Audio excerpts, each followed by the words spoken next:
That was already implied. Wow. Okay. Enough. All right. So, welcome back. All right. So, yeah, that's my intro. All right. There Wow, we go. that's your intro. Welcome back, Miss Moist. Oh yeah, we need to welcome back our producer who's been in the snowstorm for the last couple weeks. Yeah, no one cares about that. Yeah, I am your host, the Boogeyman, here with my co-host Ginger Snap. And there's Miss Moist. There.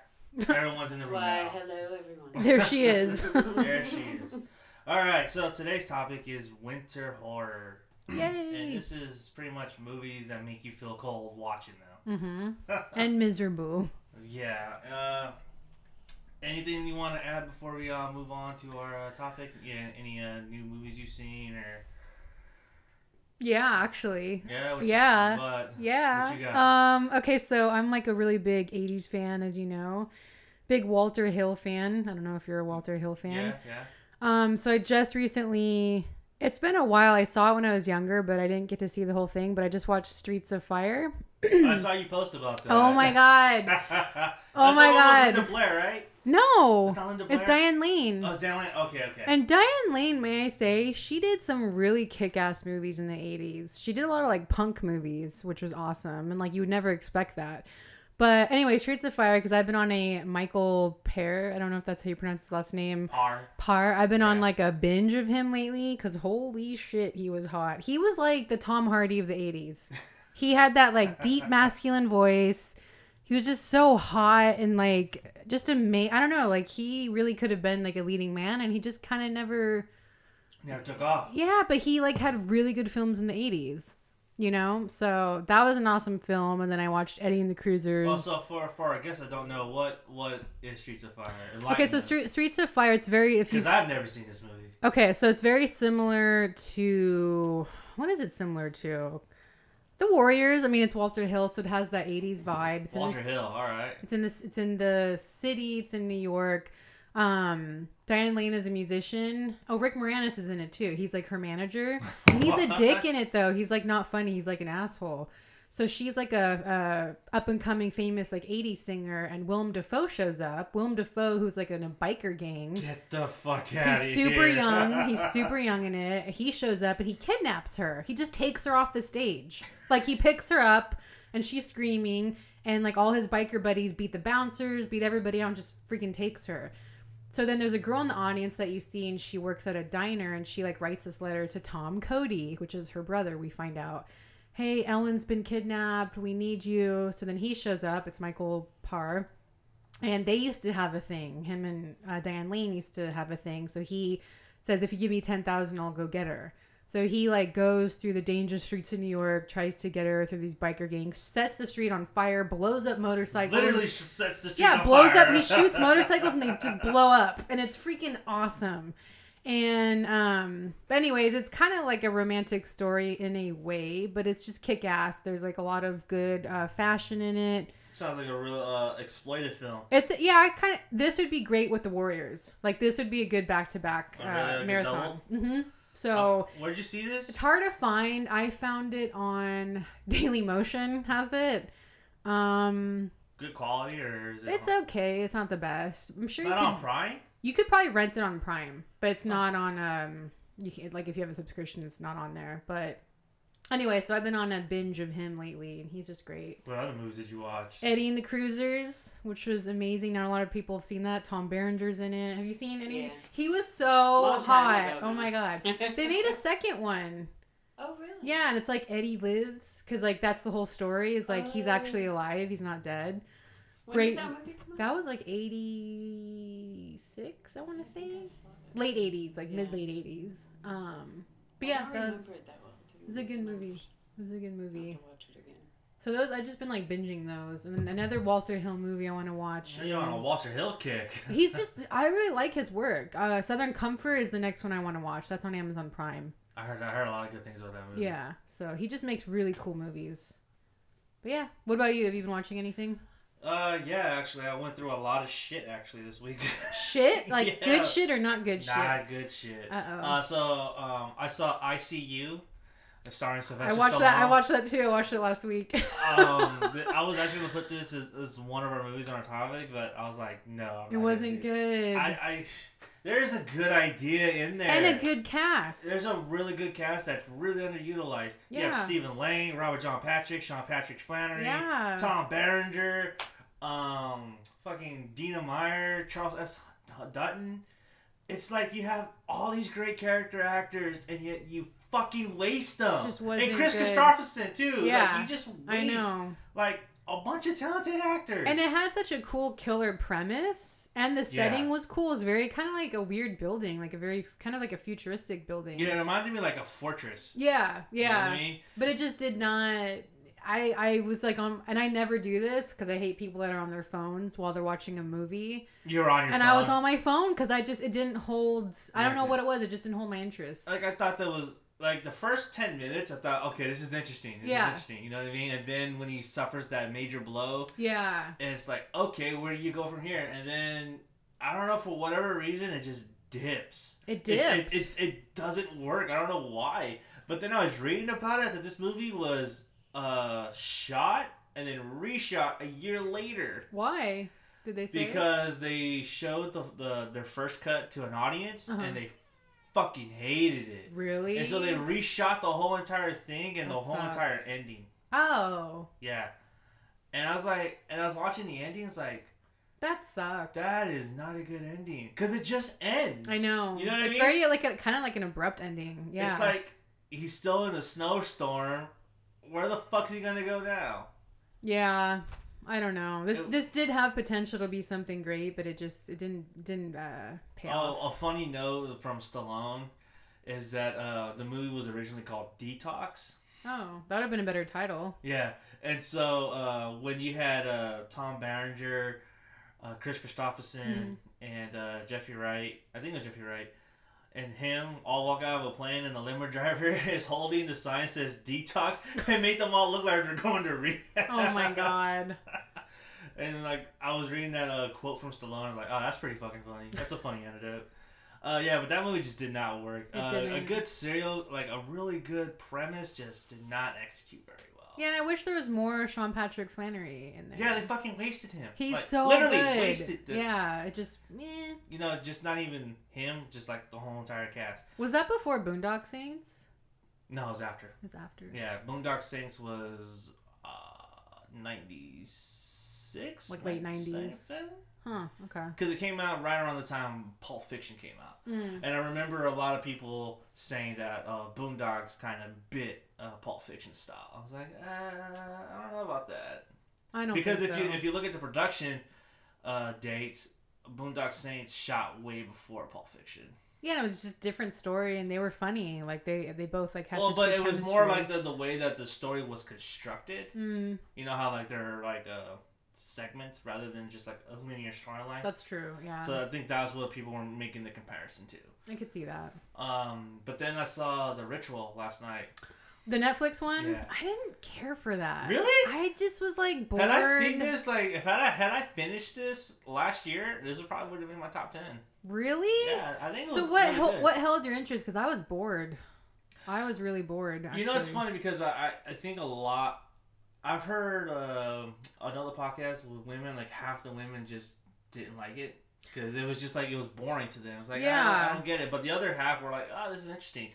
But I feel like men like this movie a lot more. I can see that because it's like male bonding. It's Survivor kind of. And it's one of those things where it's like, how can you not relate to this? Like, you know, even from like a gender standpoint, like it's about friends and bonding. Yeah. It's about guilt and redemption at the end. And basically, if you look it down, strip down to its core, that's what it's about. Well, those are the things I liked about it. The creature was cool too, but I feel like the whole people at the end kind of ruined it for me. Oh, you know what I mean? The worshippers? Yeah, I didn't. Yeah. That wasn't necessary. If they just had it like, because then I don't know, I had like the witch, which I did not like as well. The witch, it had like elements that was similar to that. I feel. Towards the end. I could see that. To me though, like, so I watched this when it first aired, and I watched it. And I was watching it in February, and it was kind of hitting a little too close to home for me, just from like a friendship standpoint, because at that point I was getting ready to go to New Orleans, and I was going with someone that I didn't necessarily trust, and someone I definitely don't trust with my life, and so it's like, fuck. So it's kind of like it was really hitting me really hard, and so like I couldn't finish watching it just because I was like, you know what? If something happened to me, like I don't think this guy would like do anything. That's kind of scary. And so yeah, hopefully you don't hang out with this person. No, I don't. And I cut him off, and so it was like, to me, that's why I didn't finish it last year. And I was like, dude, this sucks. I don't need this in my head right now. Because like I don't need me to have like questions about friendship or like that kind of doubt, because if that doubt creeps in, then it's just gonna ruin your trip. So what made you want to revisit it this time?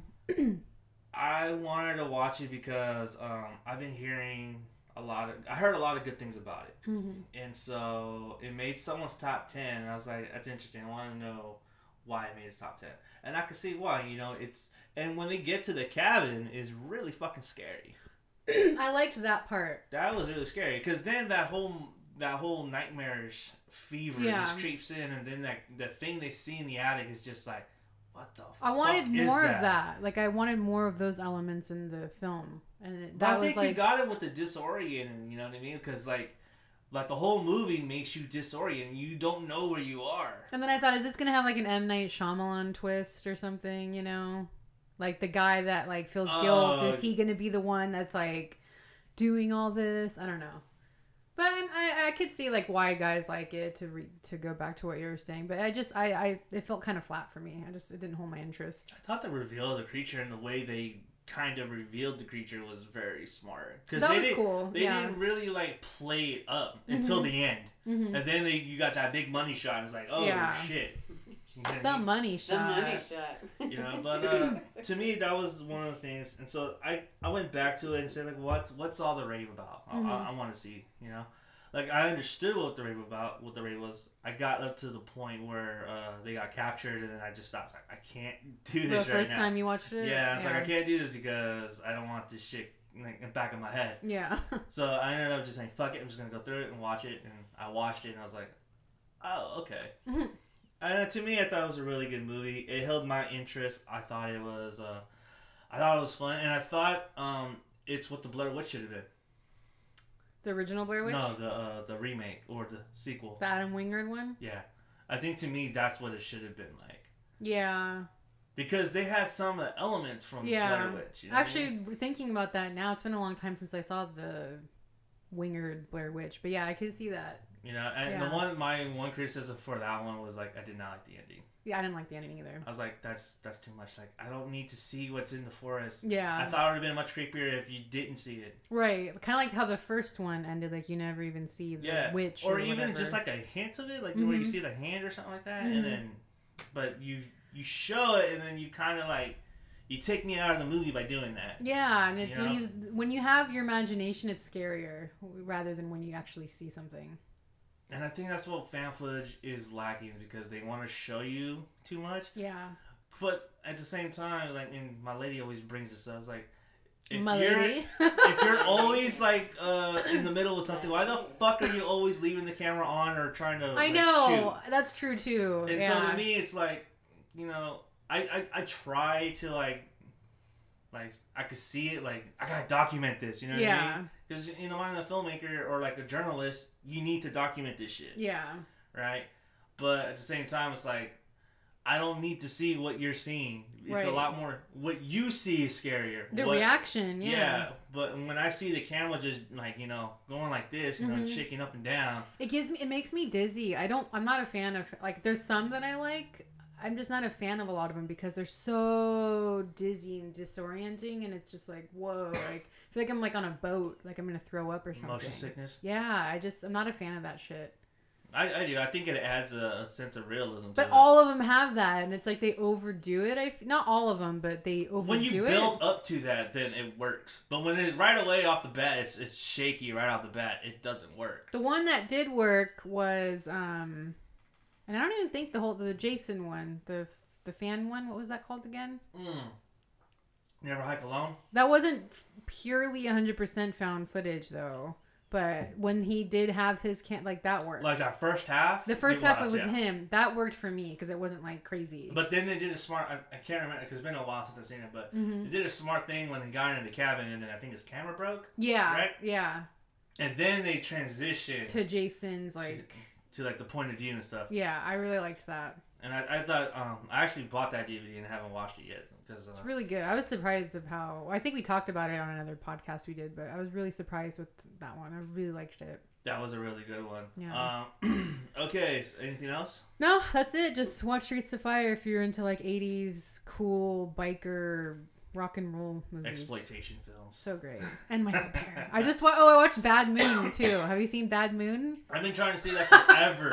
So it's him. He's the werewolf, and like there's a nice shirtless scene of him. But I forgot that movie. It's on Amazon Prime. You can watch it, but I totally forgot about it. That's by Eric Red, right? The guy that did The Hitcher, that wrote The Hitcher. I think so. Yeah. Yeah. He only did. I think he only wrote like 3 films and directed 2. That's it. Yeah. Personal problems kind of creeped in a way and damaged sucks. it. Yeah. He did Ghost in the Machine. Oh, that's right. Man, that's I actually like that movie. That's been forever since I've seen that. I don't know if it's gonna hold up now, but I should revisit that. Yeah, I need to revisit that. We should do a 90s Dukes. 90s part Dukes. Yeah, because Bad Moon was 96, I want to say, yeah. or like 97 or something. I mean, there's a lot of good 90s shit out there. Seriously. The ending like sucked for me because I'm like, really, but. Oh, really? Like one of those endings? Well, it's kind of like. Well, don't ruin it for me. I'm not like he was a certain way. Why would he do that at the end to her, to his sister? Like, I don't know. There was like there's unanswered questions. I want to say. Maybe he was planning a sequel. Could have been. Or Warner Brothers. They're notorious for interfering. Yeah, that's true. That's true. Notorious. Yeah, check it out though. Is it for rent or is it free? No, it's free if you have Amazon Prime. Okay. Yeah. I'll do that. All right, so let's move on to our topic, and it's winter horror. I don't know. This one was hard for me, I want to say. This one was really hard for me too because I had to watch a lot of crap. But there's a lot of like choice. Like there's a lot, and you took me and Elysa almost came to blows because she took one of the movies that I wanted to see, and she's like, "No, motherfucker, I'm doing it." Yeah. Like, no. It's mine. So yeah, we narrowed it down. We're doing 5 each. Yeah, 5 but there's each. a lot of good ones out there, and ones that I have. Yeah, well, my list is good. I don't know about your list. My list is my list. I'll just say this: my list is interesting. It's interesting. Okay, it's interesting. I feel like my list is like a lot of Stephen King. Like more than half of it is Stephen King. I kind of stayed away from some of those movies because I think she said she's doing that one. So I had to resort to some of like the lesser ones. Do you want to start then? I'm curious what you're. I'll actually start. Are you doing them in order or just like whatever? I'm just gonna name. They're not in order, but I'm just gonna count them up so I know where I'm at. Okay. So I'm gonna say 5 and 4, 3. Because mine are not in order. I just did like. Whatever. Top 5, yeah. Yeah, okay. So we'll just start 5, work our way up. Okay. All right. So again, these are not our top 5. These are just top 5, just because. All right. So, all right. So number 5, curtains. Okay, so I need to finish that movie. I only saw like 20 minutes of it. Really? Yeah. The movie doesn't start to like 45 minutes into it. I know. I know. The movie does not get good till you get to the ice skating scene. But see, when I watched it, there was no winter elements to it. No, So it happens later? Yeah, it happens later. It takes 45 minutes into the fucking movie, then you see snow. And it's not like a long movie either, I don't remember. It is. Like an hour and a half? Oh, that's a long movie. It's still long. So okay. So I will say this movie was interesting. And that mask, holy fucking shit, that mask looks realistic. Yeah, it's creepy. It looks real. There's a scene where it's like, he throws the mask at one of the actresses, and she puts it on, and it looks like her eyes are like part of the mask. It looks like it's her face. So like, what is the film about? Give like a quick plot. So I don't even know if you can call this a plot. So it's about a director and an actress. They're adapting this book called Audra, and Audra is a playwright or something like that about a woman who has problems and kind of finds out that her husband is having an affair, and it's up to her to right that situation by how Audra would do it, right? But according to the director, so the film opens with our lead protagonist, our actress, and she's doing a monologue from Audra, and it's really ham-fisted. It's really bad. Like hand-fisted. That sounds wrong. I'm on a roll bad. today. It's Shot. What did you watch while I was gone? So what other movies were you watching? And so she's delivering it badly, right? And yeah. so anyway, but then I'm realizing like, oh, this is not part of the movie. This is what she's acting for. This is her acting, right? And so I'm wondering, why does these lines sound so bad? Oh, and then it says cut. Yeah. No, and then you hear a voice, and it's John Vernon, who plays Jonathan Stryker, who is the director, and he's talking shit to his actress, saying that's not what Audra would do, because at the end of her monologue, she pulls the trigger and kills her husband, and he's telling her, no, that's not what Audra would do. It's like but she's all, that's what I would do. It's like, but you're not Audra. You need to be Audra. A few weeks later, they go to a mental asylum, and I guess part of it was because she wanted to get in the headspace of someone that wasn't mentally stable. She was trying to be like a method actor. Yeah, she was like, it's method, darling. Yeah. And I'm like, okay. And so the director is committing her. Said, boom. And the... boom. Bada bing. Bada bing, bada boom. And so she's just sitting there. Just like, staring at a fucking hole through the director, and just like, and then right around the warden says something. So you're acting really calm. I expected you to be a little bit more erratic. And then she says something, and then he says something else. She picks up the pair of scissors and tries to kill the director. Right? I didn't see that far. That's fucking 10 minutes into the movie. And I only saw like less than 10 minutes. My internet was shoddy that day. That was like 10 minutes into the movie. That's where I stopped. Hilarious. Yeah. Wow. And so they put the straitjacket on her and the director, John Stryker says, talks to the warden and says, hey, let me have a moment with her. She's calm. She's in a straitjacket. She can't hurt me now. So I'm good. And the warden's off. Famous okay. last words. And so they leave the room. Orderlies and the warden, they leave. She comes running up to Stryker and says, darling, see, we did it. Like, what a nut job. I was like, yeah, we did. It's an all-in act. You're very convincing. I almost thought you almost killed me there. And she's like, I thought so too. Wow. And so right off the bat, you're like, oh shit, this is an act. Yeah. So how far is this going to go? Right? Fast forward, there's like a monologue of her going through it. And slowly, she is starting to really lose her mind. After Stryker visits her constantly, on the last visit, she's broken because of what she's seen and how she's being treated and how she's being medicated. She broke herself, and now she's like, fuck. And Stryker's all, fuck. Okay, I lost my star. I need to do something about it now. So he goes out and takes an ad out of Variety and says, director looking for new casting lead for Audra. And he invites 6 different types of women. He invites a musician, a skier, a comedian, a veteran actress, god damn it, a blonde. Wow. That's a character, a blonde. Well, she's an act. Well, here's the funny thing. All 6 of these women, they're all brunettes. Oh, except for the blonde. And the blonde gets killed off like that. Racist. It's like, what the fuck? And so like the whole entire time, like I have a hard time differentiating who's who. That's the thing, when they all have the same hair color, it's hard to figure out who's who. And they all look alike. Oh, that doesn't help either. And I'm like, who's who? Yeah. But there's one of them that has an accent, and then one of them that's funny, and one of them's a hoe, and then the other is is reserved, and it's just like they at like a mansion? So they go, yeah. So the director invites them all to a mansion. Okay. Right? So they're all staying there. They're all staying there. He's trying to figure out like who's the best or or who wants the part. Okay. Really bad. And so we meet. So we only meet 3 out of the 6. Okay. Apparently there were more, but they cut it down just for time. And so we meet the comedian first. And when we meet the comedian, she's very funny. She's very likable. Then we meet the veteran actress who's down on her luck and trying to press her agent to get me this role. But her agent's on, I can't get you this role. You have to go to the mansion and audition for this role if you want it. That's as far as I can get you. The rest is up on you.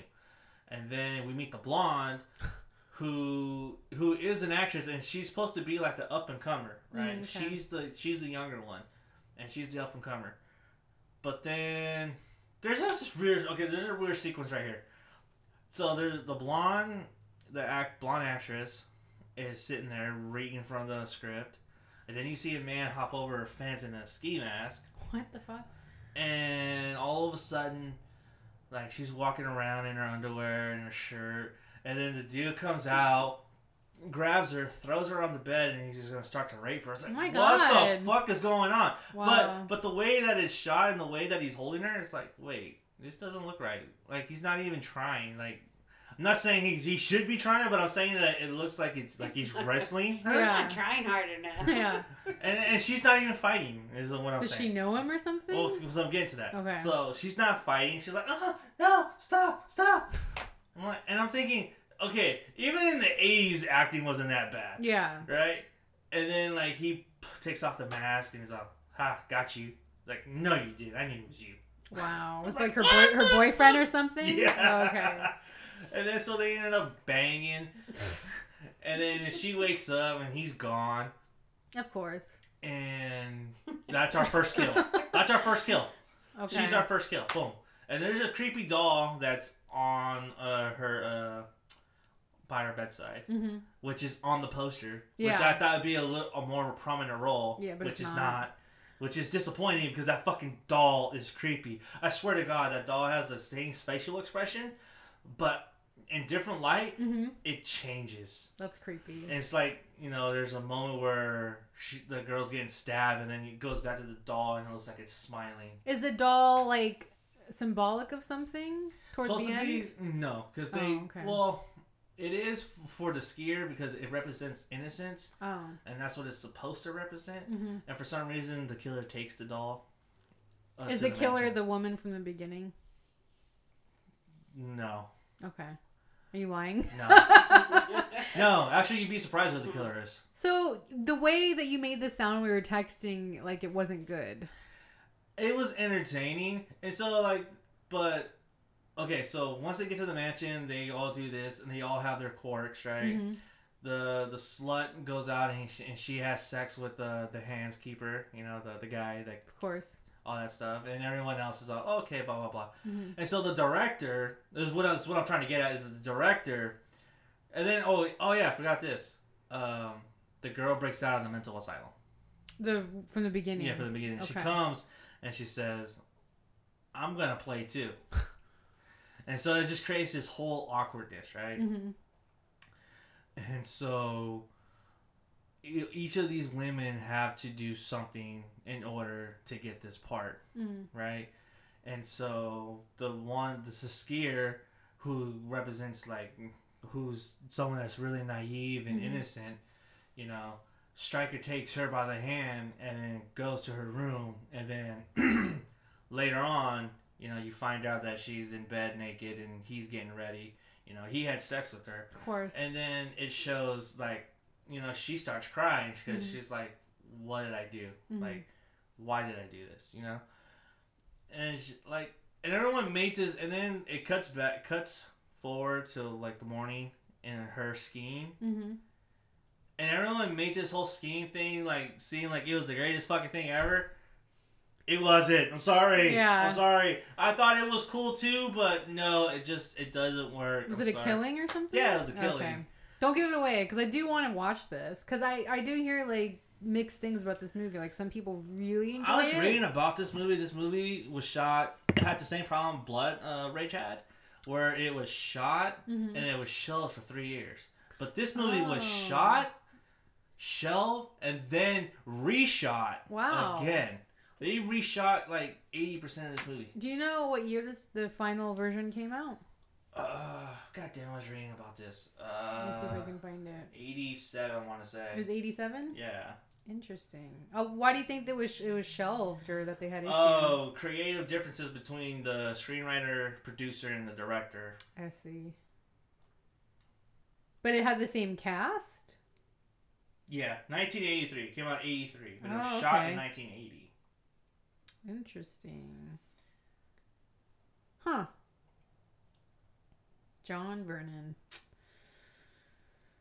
So, is it snowing? Like, what does winter have to do with this movie? So it's up in the north. It's up in the northeast, and it starts snowing. So that's what makes it. And it's cold, yeah. Okay. And there's a bunch of snow, and that's pretty much it. But one of the things though too, is like I was trying to make a point of too, and the reason why I was really trying to draw that out was to make the point that this movie now is more relevant now than it was fucking 20, 30 years ago. It might have been relevant then too, but it is way so relevant now. Is it because of the Me Too movement? It's because of the Me Too and how all these actresses are always, these horror stories you hear these actresses say about like, how they're being treated in casting calls and stuff like that. Like, and they're being asked inappropriate questions and being asked to do inappropriate things. It's like, when women go into like these directors, they're like, some of these directors like take advantage of their position. Of course. And so and there was a story that Heather Langenkamp said on a podcast where she said, I've gone into casting sessions too, but I heard stories, but the only reason like nothing happened to me was because I went in and had my wedding ring on. Whoa. And that was why she got turned down for a lot of parts. It was because of that. That's crazy. Yeah, and so it's like, God damn, like imagine how big of a star she could have been had, it would have been based on her talent and all that. It's like, wow, and that's why she's so big in makeup effects now. Yeah, she does makeup effects. And it's crazy because I think this movie was really saying something back then that no one was really. It was hush hush back then, like because you wouldn't get work if that's been going on since like forever, but back then, like you weren't allowed to talk about it because then you get persecuted, Yeah. So. And it's funny. It's like not funny. It's like Megan Fox came out and said, that shit happened to me too. But like their movement wouldn't think of me as a victim because I was, because of the way I am. You know what I mean? Right. And a lot of people say, "Oh, she's a bitch," or she's a slut anyway. You know what I mean? And so she wouldn't be a sympathetic victim for them. Right. And I think this movie was touching on. I'm not a big fan of someone that's trying to like put today's politics and today's movies on like yesterday's 80s movies and stuff like that. Yeah. Because I feel like when you do that, you ruin the movie. You know what I mean? And you can't watch certain things. It's like people. It takes it away. It's like you watch Pretty in Pink now, and you put today's politics on. It's like, oh shit, I can't watch it. Or like you watch The Breakfast Club. And it's like. Like, you motherfuckers are ruining this shit for me. I know, and that happens with a lot I'm seeing now, too. And it's because, look, times were different back then. Yeah. And, back then, whatever, it's... Even though that shit happened back then, that sucks. You know what I mean? Even though it happens now, it sucks. Yeah. But I just couldn't help draw that parallel because of the director's position. Right. And what he's doing to his actresses. I just couldn't help but think about that. Yeah. You know what I mean? No, I could see that for sure. So I think to me it's like this is a movie that's really out there. It's like, look, this is what happens behind closed doors. So do you recommend watching it or I do recommend watching it now. Like I do think with again with today's politics and all that stuff, I think watching it now would be it's saying something. Yeah. That for sure. That it was trying to say back then. For sure. But I had a lot of fun with this. I do think that it's a woman killer, which is cool. awesome. That's nice. And the only thing I didn't like about it is like there was, which I think you're not gonna like either, is like not a whole lot of blood and gore. Oh, really? Because that was gonna be my question. Like, was it gory? How were the kills? No. Really? And I think it was because of the reshoots and all that stuff, and all the budget went to the reshoots. You know what I mean? So they skipped on the gore. They skipped on a lot of the killings, and some of the killings like kind of happened off screen. Oh man! But there is a good twist at the end that I enjoyed. I thought, I kind of saw it coming, and when you see it, let me know because I want to talk about that ending. Okay, I'll try to watch it like this weekend because it's gonna be raining, so it'd be perfect weather. Yeah, right. That's number 5. Curtains. Okay, so I kind of have like a this or that. I'm trying to decide for the 5th. They're kind of a tie because I just watched both of them recently, and I'm like, I don't know which one to choose over it. So I might just like say them both for number 5. Is that okay? Yeah, what you got? All right, so I just watched Cold Prey, the Norwegian one from 2006. And then the other one I watched that I actually really, really liked, and I think I liked it a little bit better than Cold Prey, was Dead of Winter. Dead of Winter. From 1987. Yeah. So Cold Prey was good. It was the only thing that sucked about it, the version I saw was dubbed. So it's a Norwegian film. The version I saw was dubbed, so it has its benefits, and it's not, you know. I can already know where you're going with this. Because so when you watch a subtitle horror film or a thriller, it's hard to pay attention to what's going on when you have to read the bottom of the screen, right? It's hard because you have to do like double takes. So the benefit of it is that it is dubbed and that you don't have to do that. But the part is the acting from the English people to the Norwegian, it's off. It doesn't translate. Because when they laugh, that's how they laugh. It sounds like Tommy Wiseau from The Room. And they do that a lot in the beginning, and it kind of threw me out of it. Like, oh fuck, this is bad. Like, so it makes you think those actors are bad. You couldn't change it? No, not in the version I saw. I rented it on Amazon, so you know. But it eventually gets better because they stop laughing when shit hits the fan. But overall, it was a decent thriller, I want to say. It had some good gore. It's basically these, I think it's a group of 5 skiers that go to kind of like an isolated ski place. And one of them gets injured. He fucks up his leg and he breaks it. And, you know, a snowstorm starts to happen. So they're like, what are we going to do? Like, we can't make it back to the car. You know, we got to find shelter. Mm-hmm. So they find nearby like this abandoned ski lodge. And they break in and they give him alcohol and like start a fire. And they're like, well, why don't we just stay here for the night? The next morning, the boyfriend, he's like, I'll go get someone and come back because the kid can't walk. So then stuff starts happening. They start finding photos. Like, no one's been here since the 70s. It's been abandoned for 30 years. And it's like a photo of this family. And in the beginning, you find that there's a bunch of skiers missing. Like, they do kind of like a montage in the beginning. Like, a bunch of skiers are missing. And then you see this kid running away, and he's got like this gnarly like birthmark on his face. So that then they find that photo, and it has that kid with the birthmark, and his like parents in front of the ski lodge that they're at. And then they find like, you know, their comments on like the, what do you call those, like hotel guest books that you like write in? Sign-ins? Yeah, sign-in sheets or whatever. So then someone's in there the whole time. Someone's in there creeping and kind of like stalking them. And then little by little, they get killed off, and then you find out who it is. But the thing I didn't like about it is there wasn't a reason for the kill. You never find out more what's going on in the backstory of how the killer became the killer. Mm-hmm. But there is a sequel, and a lot of people are... The sequel is fucking a far better movie. That's what they're saying. And it's kind of... So it did what Halloween 2 did. It was shot years later, but it takes place the same night with the survivor girl in the hospital. So I am curious to see that because everyone on Prime, I believe. You can rent it.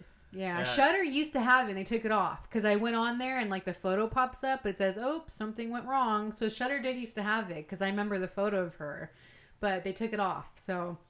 But I do want to check that out just to see if they do answer my question. Like, I don't want to give it away if you're going to watch it, but... No, because that one, I have both of those on my queue. Mm-hmm. And so, yeah. So, I don't know if you want to watch the dubbed one. I mean, it's just the acting I found English. 2 versions on Prime, so okay. I'll have to look and see which one's which. Okay. If you watch this, I feel like if you were to watch subtitled to this, you wouldn't, it wouldn't be bad, like, because there's not a lot going on in the background. I don't like watching, unless it's really bad kung fu movies. Yeah. I don't like watching a lot of movies dubbed. I know, I don't either. Because the laughter, it's like, ha, ha, ha. I love watching, it's like, so bad. I love watching kung fu movies and then, like, you know, just having the voices and being all off and stuff like that. Yeah, because it makes it laughable.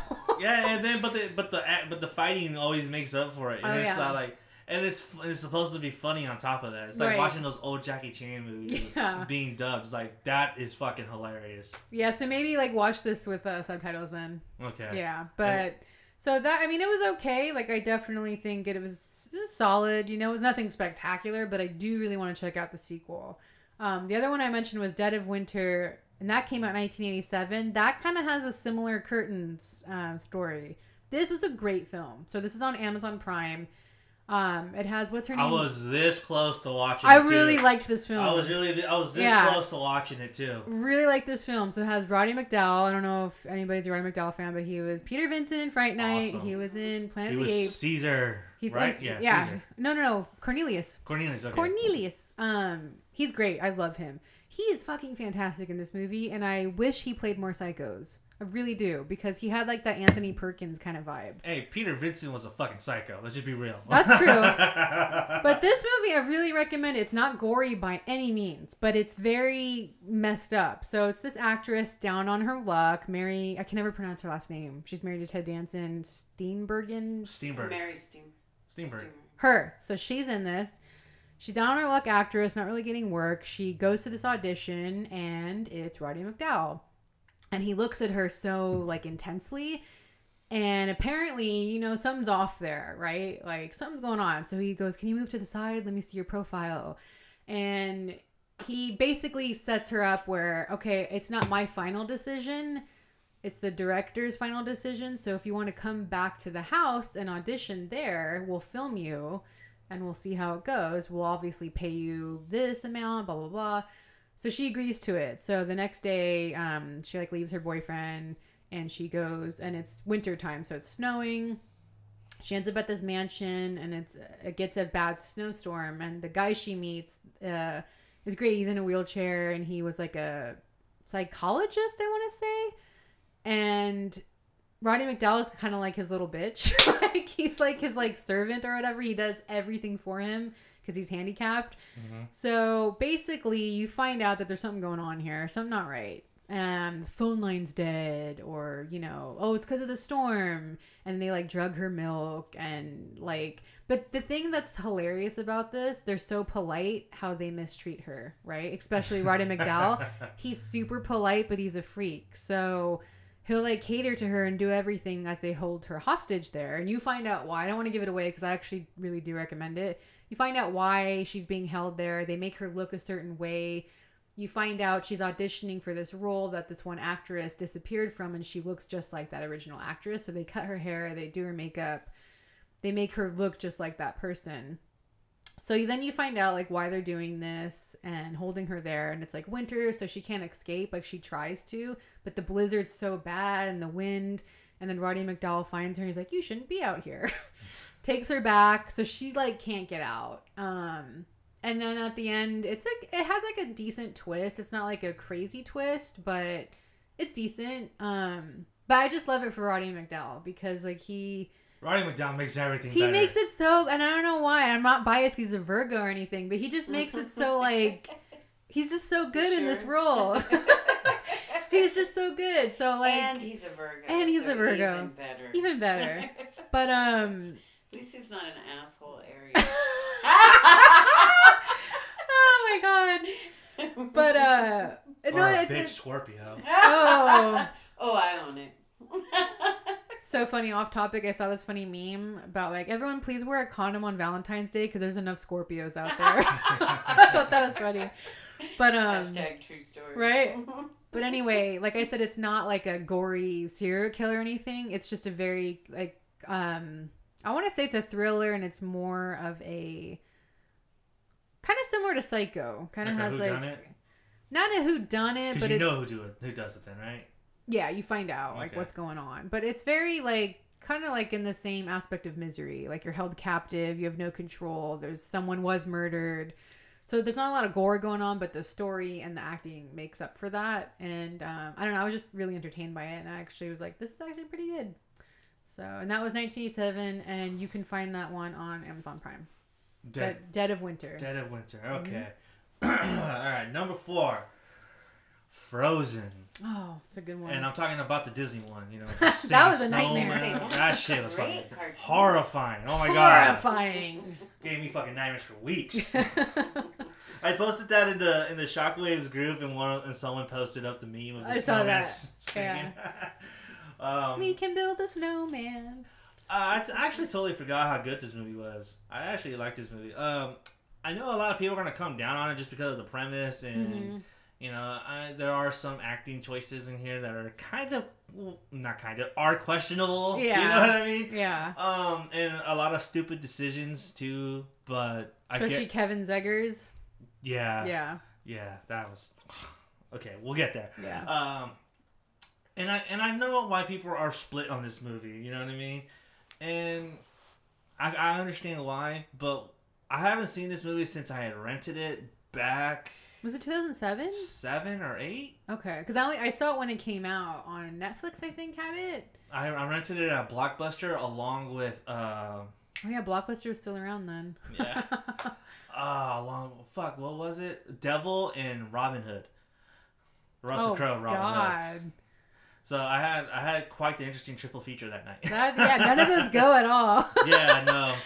Devil and Frozen might have gone. Devil the M. Night Shyamalan movie. Yeah. Those two might have gone together just because of the coldness of it all. Yeah. But I remember watching it and it's like, oh, this is pretty interesting. I like it, and I like Sean Ashmore. I do too. I think he's a really good actor. Yeah, and I loved him on Animorphs. I don't know if you remember that show. He started off on Animorphs from the book series, and then he did X-Men. Iceman. Yeah. Yeah, they need to bring him back. I liked him a lot in The Following. Yeah. I thought he was good in The Following. I liked his He has character. a twin brother too that's an actor. Oh, really? Yeah, they're identical twins. I didn't know that. Yeah.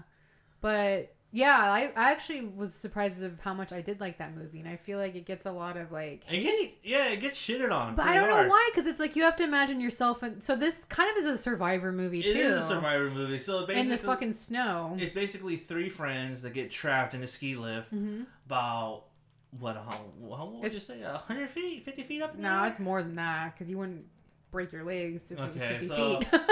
Oh, because they shot it at 50 feet. That's what I was thinking about. Oh.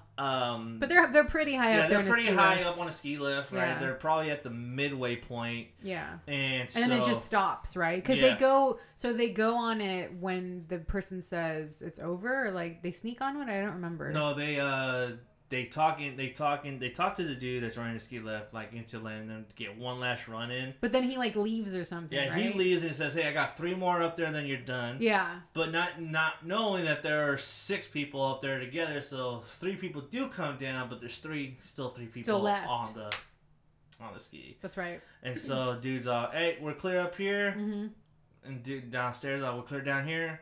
Let's go home.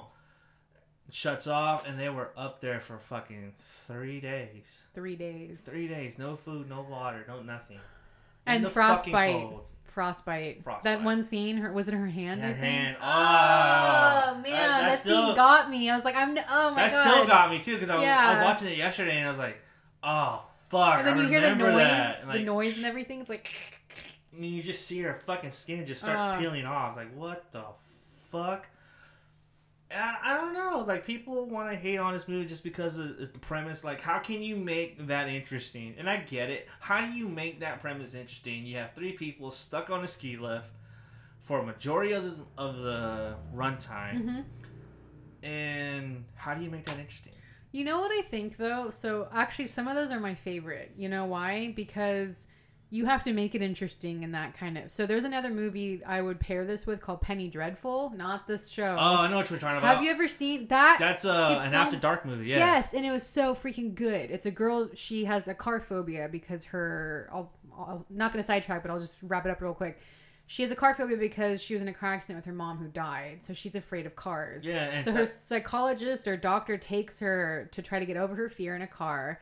And there's a weird hitchhiker they pick up, and basically she's stuck in a car this whole time, and it's her fear. So she's in what she fears the most.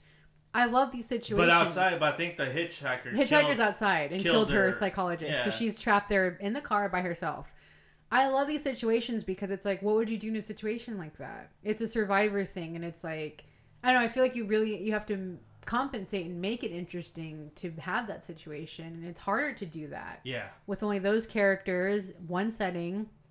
I don't know, like some of those are my favorite. Yeah, but see, I think at the same time too is like what you gotta remember is that Adam Green, when he writes his movies, he usually writes about people that he knows, and so like people in Hatchet were usually based on his friends, and then interesting. The 3 people on here were actually based on some of his friends. Huh. These were actually based on 2 of his friends, and so to me, I feel like that's how you do it as a screenwriter. Like, not make it relatable. Not blatantly say, "Oh, this is my best friend, and that's his best friend, and that's how they act." Yeah. But he even goes as far as to say, like, when I write my characters, I usually write, like, if I'm talking to my friends, or like if I see a character, like, I'm gonna put some of the traits on there, and then make it that way. You know what I mean? And that's good because it makes it kind of relatable. Like, oh, we would know someone like that, or that would have those like elements, And I think that's smart, and I think that's how you do it. Yeah. You know what I mean? Especially because he was a young filmmaker when he wrote that movie, too. Yeah, did he do that before Hatchet? He did that after Hatchet. After Hatchet. He did Hatchet, then Spiral, and then he went to do Frozen. I haven't seen Spiral. Spiral is pretty good. Joel David Moore plays a psycho. That fit perfectly in our Cycles in Love episode. Nice. I should check that out. So I think... So that's how he does it when he writes characters.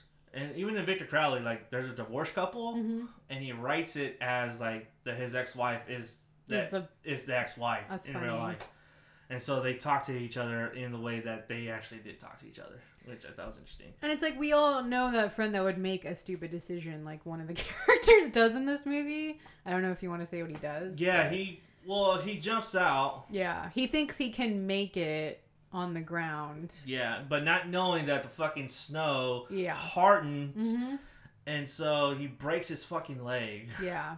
And then the bone comes out. That part was so gross. And no, the one part that got me though was the wolves. The wolves, cause so he's fucked. His legs are broken. He can't get up, and there's wolves near him on top of that. There's like fucking 6 of them, and they start mauling on them, and they're listening to this. You know. So they're hearing and seeing their friend like die. Yeah, and that is like terrifying. You know what I mean? Like, to be in that position and be that helpless is like, fuck. Like, what can you do in that situation? Another part too that made me cringe was when Shawn Ashmore does he tries to glide, but then his hands.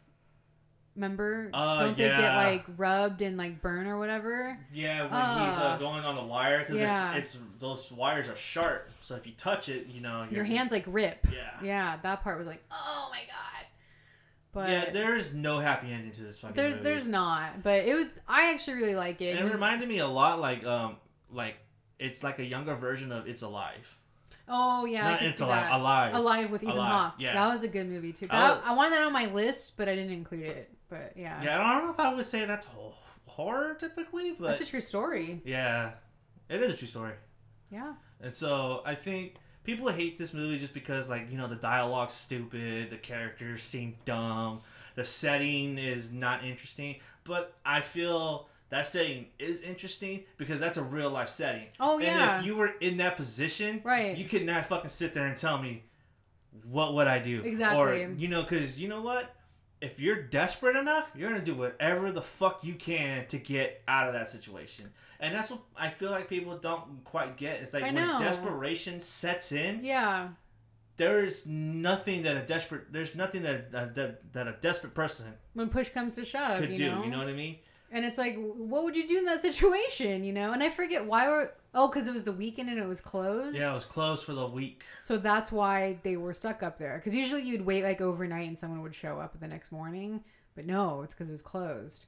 Yeah, so Frozen, it'll be my number 4. I think that's a really good movie. And I think, I really do think that it deserves a second watch. I do too. And I wish Adam Green made more movies. I really do. I kind of wish he kind of dialed back on like naming his characters after directors. Yeah. Just a little. Because there's a guy. Because one of the guys' name is literally fucking Joe Lynch. Yeah, I know. You know what I mean? So yeah, just dial that back a little. It's like the Prom Night 2 thing. Oh my god. Where everyone was named Wes Craven or Mr. Carpenter, Mr. Romero. Mr. Romero, it's so funny. Yeah. But yeah, Frozen. That I really liked that one as well. I got to revisit that. Yeah, that was tense, and I was on the edge of my seat when I was watching it yesterday. All right. So my next pick. I don't know which one I want to do next. Let's see. I'll do Misery, just because we're on the hobble scene. Woo! Yeah, I mean, I don't really have to say a lot about this movie just because it's so great and Kathy so fucking many. Bates. Man. Yeah, that's all you gotta say. That's all you gotta say. Kathy Bates, and this is like the most. Again, not a lot of gore, but the scenes that were technically violent. Holy fuck! Like, I did not restrain. Oh my god, and she's just so great as a psycho. Like, she just nails this role. You're fucked in this situation, right? Like, he's a writer. He gets stuck in the snowstorm. She comes and rescues him. She's a nurse, so she knows what she's doing. He trusts her at first, but then, he finds out she's a psycho and she's a hardcore fan. She's an obsessed fan. She's obsessed. So he does such a good job too, like struggling because he can't move, and I don't know, like their relationship just cracks me up when he tries to be sweet to her. I cannot see anyone being in that role than Jimmy Caan, honestly. I know. Yeah. Like, think about the actors that were up for that role. Who do you know? What's Denzel Washington. No. Robert De Niro. I feel like Al Pacino. Denzel came back with what was the one? The Bone Collector. Yeah, he did that years later. But that kind of had that same vibe too, where he's like stuck in the, Yeah, but see, the thing is that I read that book and I Bone saw Collector. the movie. Yeah, it wasn't. No, the movie sucked. The movie was garbage. Yeah. It just sucked. I see. The thing is that there was another one. I want to say it was James Duvall too. James Duvall? Yeah, I think so. I could see that a little bit. But James Caan was the only one that would do it. But the reason they all turned it down was because they didn't want to be subservient to a woman. And it's very like... Wow, interesting. Like, whoa, like, I don't want to be... Because they felt like his character was second to... Kathy Bates. To Kathy Bates' character. And interesting. I could see that. Well, yeah, because she takes the light, or she takes the cake in this movie, Yeah, totally. And so And Denzel at that time, he was still young, so he hadn't broken out yet. You know what I mean? Yeah, but all those other guys like Robert Duvall. Duvall, De Niro, Pacino, all those guys, they were up for it. They were like, big names. Yeah. Like, I don't want to do that. I'm sorry. I bet they regret it. Yeah, but I honestly think that I couldn't see those guys because their personality is too big. Yeah. You know what I mean? No, I agree. I think they're too big to be in that role. Yeah. And James Caan was at the right time in his career where he can play that role. Yeah. And when he played it, he fucking nailed it. And then that kind of gave him second life in the 90s. That's true. And she won an award for this, right? Yeah, she did. Yeah. Didn't Caan win one too for this or no? I don't think so. No. Huh? I think she did. But yeah, I mean, this movie's just so great. It's so tense. It's so... Rob Reiner, too. Yeah. What a surprise for him to do a movie like this, you know? Rob fucking Reiner. I think that was his first and only venture into the genre. Yeah, because he's known for, like, dramas or family movies romance and comedies. Yeah. So... Which he's done a couple of good romance comedies. Yeah. And I like Rob Reiner. And he's done, like, 2 of the best Stephen King adaptations. Yeah, Stand By Me. And this one. And Misery. He should do another one. Yeah, he should, huh? But yeah, this movie is just great. I mean, yeah, watch this while you're having like hot apple cider or whiskey. Like, it's just, in the comfort of your own home when you don't have a broken leg or an ankle. And just make sure the person you're with is not a fucking psycho. Yes, yeah. But it's such a good movie. So Misery. That's a good one. I was actually on my list, but then I was like, shit, I think she said she's doing that one too. Yep. Motherfucker. Yep. That's right. So I wanted to see that the hobbling scene again. I was like, oh so god. Good. So I'll fix that for you. So number 3, 30 Days a Night. I need to revisit this one. So I have not seen this movie since its theatrical release. And what year is that? 2007. I feel like a lot came out that year, 2007. So I have not seen it since then, and I saw it at a shitty theater in Watsonville, sitting next to a very judgmental couple. Really? Yeah, because there was a scene in there that I was losing my mind over. In a good way or bad way? In a good way, I guess. Because, so often in the horror genre, we talk about this, children are safe unless they're evil. Yeah. You know what I mean? Yeah. And so you would never show the death of a child on there. And so when they got to the grocery scene, and they were like, and that girl was just fucking mauling on that dude. Yeah. And then they all restrain her, and then the brother fucking swings the axe like they're not gonna show it. And then they show it. Oh, yeah. I was like, oh shit. And then like that was ballsy. And then the couple looked at me like, the fuck is wrong with you? It's like, you can't do that to a kid. You can't do that, but you would never see that. And so like, so I was like, oh shit, whatever. But I enjoyed that movie because it made vampires feel threatening again. It made it feel dangerous. And to be in the snow like that, we don't really have a lot of snow vampire movies. No, it's usually zombies or some shit like that. Yeah. You know what I mean? You would think the vampires would be at home in the snow. Oh yeah, because it's cold and dark and dreary. Yeah, and so 30 Days a Night takes place in a small Alaskan town where, once a month that, I think it's like once a month. I haven't seen it since it first came out. So once a month, like the sun goes down for 30 days in a row. And so the majority of the town gets out of town. Yeah. To go like somewhere else, whatever. Follow the sun or whatever. It's never really explained why the town shuts down. But we're just supposed to accept it. But throughout the whole entire the first night, the helicopters, the telecommunications, internet, all that stuff, all that shit's gone.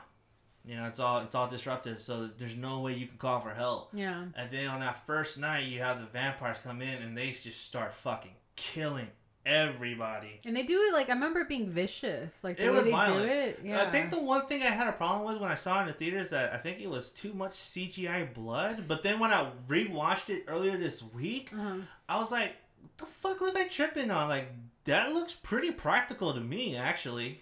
Was it? I don't remember if something in it was like, how 28 days later the zombies run? I wasn't a fan of that. I like the movie, but I don't like when they run because it's like... They're not zombies. They're... No, I know, but I forgot if 30 Days of Night, did they rush or did they run or something? I remember them being like fast. No, they were actually... So when they were doing the script, they wanted the vampires to move like wolves. Oh, okay. And so that's why they would like climb like that, move like dogs. That took me out of it a little bit. To me, that fit because if you think about it, those vampires were really like feral. They were animals themselves. So I liked the approach to them because they were very animalistic. They weren't very... they're not like the romantic dark vampire. Yeah, they're not like some douchebag Robert Pattinson. I'm sorry, Robert Pattinson. Hey, I love Robert Pattinson. From Twilight. I love Twilight. Teen Edward, whatever. Yep, that's right.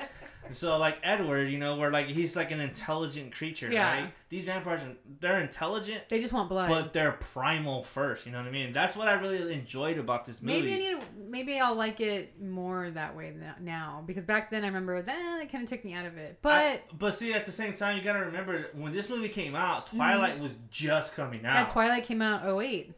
Yeah, it was just coming out. Because people weren't ready for this kind of vampire. And when they said, like, we want vampires, we get Twilight. Yeah. And Twilight's like the biggest fucking thing ever. Which is disappointing because you had... I'm a guilty fan of Twilight. You had, like, Sam Raimi and David Slade, But that's true. We didn't really have a lot of vampire movies prior to... I can't remember the lot. Like, was there a late 90s? I mean, there's Interview with a Vampire, but that was, like, early, mid-90s. Yeah, but you had vampire movies, but they were like direct to video. They weren't on. They're shitty. They weren't up to like a big scale as 30 Days of Night. And let's not forget Josh Hartnett. Yes. I'm a fan of Josh Hartnett. I don't know why people aren't. I love Josh Hartnett. I mean, present company excluded, but I remember talking about this with a friend of mine. She fucking hated Josh Hartnett. What? How can you hate Josh Hartnett? He was like the best thing in Sin City. Like, oh my fucking god! Opening segment was awesome. Hello, The Faculty. Like, hello, Halloween H2O. I never saw The Faculty. Oh, it was good. I gotta watch it. I remember thinking, like, seeing the trailer for it, like thinking, this is a ripoff of Invaders from Mars, just not or Body as hokey. Snatchers. It's great if you don't take it seriously. I think I've seen it, but I don't remember liking it all that much. I really liked it because it had a great cast. Like Robert Patrick, Elijah Wood, Josh Hartnett, Famke Jensen. Like, it has a really good cast. but it's a teenager movie. You know, it's like it's a sci-fi. I was a teenager when the movie came out, and I don't remember liking it. Revisit it. I might have to. Yeah. Because there's a couple other movies that came back like on my list, like the Disturbing Behavior.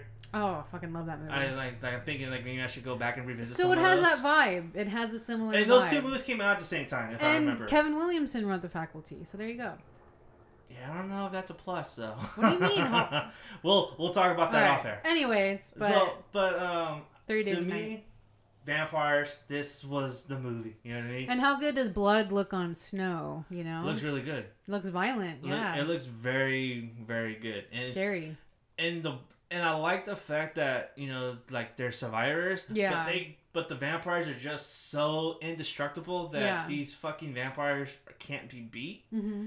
And I like the fact that one of them has to turn into a vampire in order to beat a vampire. So I forgot about that. I really like that.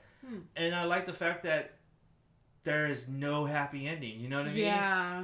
There's like a solemn ending for our lead characters. Mm-hmm. It's like, fuck, that kind of sucks. Because it's juxtaposed with the opening of like him watching the sun go down, and then having juxtaposed it with him watching the sun come up, just under a different circumstance. Yeah, it's like, whoa. Did they do a sequel to 30 Days a Night? Yeah, they did. It was garbage. I didn't see it. It came out 2012, but it didn't have like direct to video though. Yeah, direct to video. That's all you need to know. Okay. Speaking of blood in the snow, do you know that Hitchcock quote? What? Where he talks about blondes make the best victims. Oh yeah, they're like virgin snow that shows up the bloody footprint.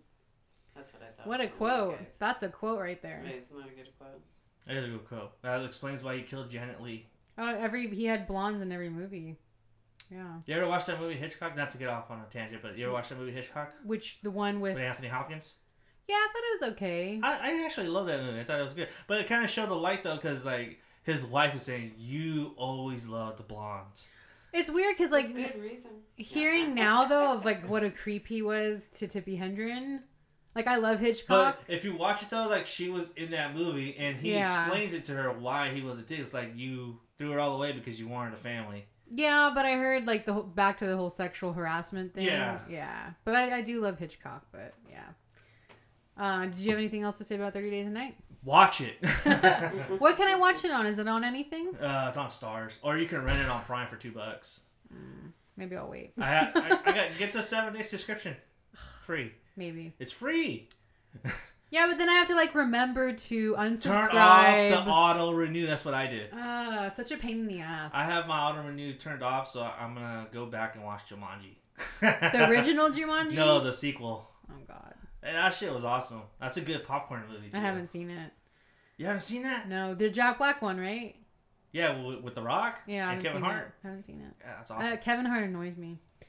All right, it's my turn. Anyway, my turn. All right, so my number 3. I love this movie. It's one of my favorites, and I just revisited it last night because I totally was like, "This is totally a winter horror movie. How come I never thought about this?" Was The Dead Zone, David Cronenberg's The Dead Zone. Not the show, the movie with Christopher Walken and Martin Sheen. That was a good movie. What a great movie. What a depressing movie, though. Yeah. This is not a happy movie by any means. This was 80... Let me look it up. Yeah, I remember seeing it on disc. On disc? It's on Prime. You can watch it on Prime now. It came out in 1983. Okay. 1983 was a good year, apparently. Yeah. This is just such a great movie. Very heartbreaking. You know, Christopher Walken, a lot of people make fun of his acting. However, in this one, it works because, like, you just feel bad for him. Like, he's such a nice guy. Like, in the beginning, he's such an innocent school teacher, falling in love. You know, he's like, I'm going to marry you to this girl. And then it starts to rain really badly, and there's a horrible winter storm. And then he gets in a horrible car accident. He's in a coma for 5 years. The girl obviously has left him. She's moved on. She's remarried. She has a baby. And he wakes up, and then he gets these visions. Like, if he touches your hand, he can predict what happens to you. And it's always something bad, right? It's like, it's never something good. So, and he doesn't know what's happening. And, like, he has to have a cane. And it's, like, winter outside. And, you know, all these things are happening. And tries to help people. Like at first he thinks it's a curse because Tom Skerritt, who's like the sheriff, says, you know, you should help us with this investigation. God gave you a blessing. Use it. And he goes, a blessing? I lost the woman of my life. I was in a coma for 5 years. I can't walk. So at first he's very reluctant to having this gift, right? Mm-hmm. But then he starts wanting to help people with it. And very political as well. It's funny because like now watching this, Martin Sheen's character, wow, I don't know, it's very... That's all I'm going to say, but he was great in it, by the way. Martin Sheen actually plays a really good bad guy. Like, really good bad guy. But anyways, like, he's trying to run for Senate, and he's very fake, and he's supposed to be, like, for the people. But then when Christopher Walken touches him, he sees a horrible vision of him being president and, like, setting off missiles, you know? And then he like, wants to stop it. So that's, like, his final thing is trying... He's like, what would you do? One of his doctors, he goes, if you could go back and stop Hitler, would you? Knowing you would die, but you would save all these other people. So he kind of has that, like... quest, I guess, if you want to say. So ultimately the ending's not it's he helps everybody, but he's left, you know, I don't want to give it away, but it's very, I don't know, it's a very tearjerker movie. Like, it's not happy, but it's so emotional, and it's just like you feel that winter. I don't know, watching this, it made me feel cold because he's cold and he's like crippled with the cane and he's walking like by the snow, and I don't know, like you just really feel for him in this movie, I want to say. But yeah, I really love this movie, and I don't know, I highly recommend it. Have you seen it? I have not seen The Dead Zone. I have hold on, I was looking something up really quick. They made a show. No, I know what The Dead Zone is, but I was thinking Michael Anthony Hall. Yeah. I was thinking about something that the Shockwaves gang was saying, like Elder Kane. He was talking about how that movie's like so now. Yeah, because it is of the you know, again, like earlier. I know, yeah. You know, political, you know. Yeah. But I was thinking about like when that movie was made. I was thinking, and you just said the missiles. I was thinking, who was president at that time? Reagan. Yeah. And a lot of people had that kind of fear too with Reagan, and I felt like that movie was an allegory of Reagan being president. You know what I mean? It's like, oh shit, like this guy could fucking literally kill us. I know. And I haven't seen this movie. I haven't seen a lot of Cronenberg movies. Like the one movie I do want to see though is The Naked Lunch. Oh yeah. That one I do want to see. Because I love Peter Weller, and I think that'd be a good movie. So the Dead Zone is great because it's a Stephen King, again, adaptation, but Deborah Hill produced it. And you know me, I love Deborah Hill. She doesn't get enough credit. She like did everything with Carpenter. But the Dead Zone, it's very Canadian feeling because obviously Cronenberg's Canadian, but the music, the score in this, it's very like haunting. And it just, everything just works. But I don't know, I really recommend it. Watch it on Amazon. This is on my on my list. Yeah. And at the same time, I just got to figure out how to do it because I don't want to be like depressed. And, like, I know. It is. I'm not gonna lie. It is depressing, but it's just really good though. Usually when I watch like a really like a depressing movie, I have to have like a backup. Okay, watch Jumanji after it. Like I can't watch a movie. I have to watch a show. So I have to have like either like Bob's Burgers, that's what I do. Or Parks and Rec ready to go. Yeah. Like okay, let's go. That's what I do too. Like because I'm not gonna lie, it is a downer, but it's just so good though. Like I don't know. I wish it doesn't get enough credit. I feel this movie, and they did make. Really liking it. They did make a show. The show was actually pretty decent with Anthony Michael Hall. Ran for like 3 seasons, I believe. Mm-hmm.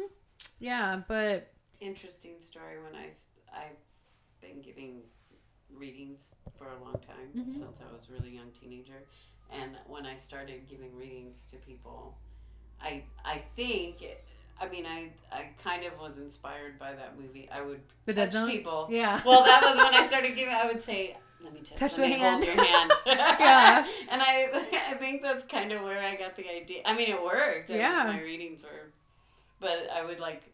Hold their hand because that connection. After seeing that movie, yeah, I'm like, why don't I try it this way? And it always worked. And what's so great though, so like the first time he meets Martin Sheen, he goes to shake his hand, but Martin Sheen has the like the pin or the buttons that people wear. Yeah, he has that in his hand, and then he like as he shakes Walken's hand, that button's there, so he doesn't get to feel him at first, so he doesn't get to see it.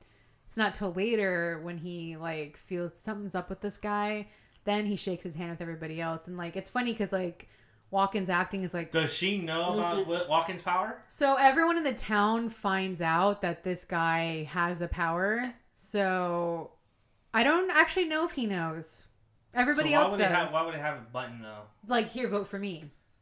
You know, like when you're shaking someone's hand. hand. Yeah, but I'm saying, like, why would he have it there? Like, other to vote, but, like, did he do it, like, intentional? Or was it unintentional? Oh, no, it was intentional because, like, trying to back up. So, Christopher Walken's a school teacher, but then he loses his job because he's in the coma. So then he starts to tutor kids. So this one guy invites him to his house to help his boy, and Martin Sheen's there talking to the guy because the guy's loaded. He's, like, super rich. He goes, oh, you should...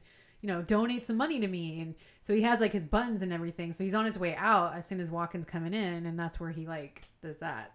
But it's a cool, I don't know, it's like a cool scene because it's like he doesn't get to feel him. But I can hold people's things. Oh, so he does that too in the movie. He tries to like hold like. I was trying to write. It's been a long 30 He doesn't get years it though. Like so when there's like a serial killer and he's trying to find out who the serial killer is, he tries to touch, I think, an item, a cigarette carton thing, and he can't get it. It has to be like the victim that's dead that he touches, and then it takes him there. But it's such a cool movie. Yeah, I'm gonna have to definitely give this a watch. Okay, so another interesting tidbit. When Walken would go and touch people, and the reason he has that reaction is because Walken was on an actor studio and he was telling them, saying that he had like a phobia of guns, right? At that time, he hated guns. He couldn't stand it. Interesting. And so Cronenberg would grab a gun, and every time he would touch him, he wouldn't tell him. Every time he would touch, he would boom.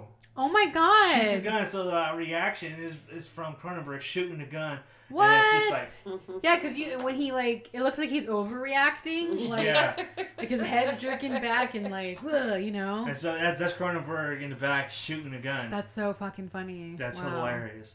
Wow. Okay, so that's your number 3? 3, yeah. All right, number 2. So I had to swap out one of my movies because I want to save that for February, and because it goes very in line with our theme for February, which we will talk about on our next episode. But I had to save it because to me, I thought it's a wonderful story to me. Okay. So I had to go and dig through my library and see what the fuck can I replace it with. Yeah. So I came to I Saw the Devil. Korean. Oh, okay. I haven't seen this. Okay, so this is winter. It's in the snow in Korea. So there, boom, done. Boom, bada bing. There's snow. That's all you need to know. Snow in the first 10 minutes of the movie. Oh my god.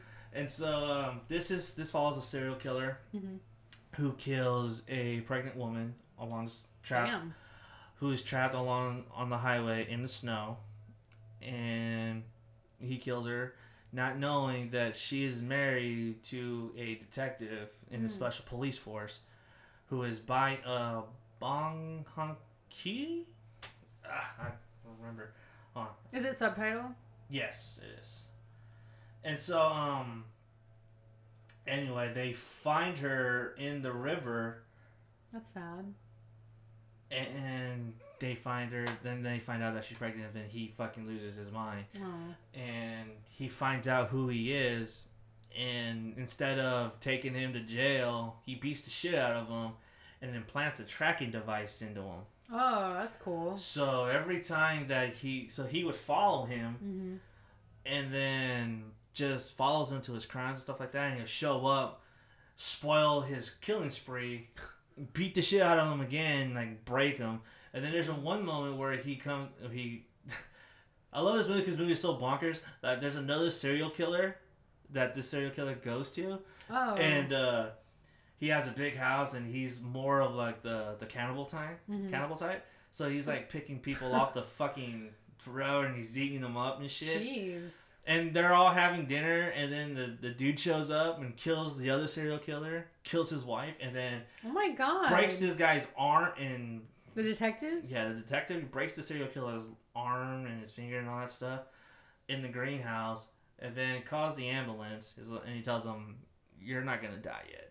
Wow. I'm gonna make sure you suffer for a long fucking time." Dang. when the serial killer wakes up in the hospital, he figures out that there's an implant. He's like, how the fuck is he finding me? Mm-hmm. And he looks and he sees a scar that he didn't normally have. Like, he digs through it and he says, oh. Then he finds out who the detective is, and then he goes after his family, kills his in-laws. Oh no. And then he kills the chief of police, and then the detective is starting to spin out of control. He's like, motherfucker, I should have killed this dude. Now I lost everything. Jeez, this is depressing. Yeah, it is because Is it violent too? oh, it is fucking over the top violence. It is crazy violent, and it's directed by Kim Jong-un. Oh, okay. So Where can I watch this?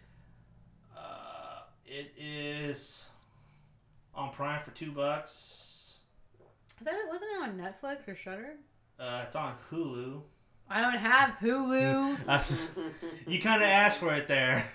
Everything I want is on Hulu. Just give me your password. I have the movie. I can let you borrow it if you want. Fair enough. So anyway, Kim Jong-un, and he's done some really good fucking movies that I really enjoy. What year did 2010. Oh, okay, so that's more. He recent. did Tale of Two Sisters, A Bittersweet Life. Oh, Tale of Two Sisters is supposed to be good. He did. I think he did Stoker, as well. Oh, the one with Wait, don't quote me on that yet. With what's her name? Mia Wachowski. Yeah, that one. Yeah.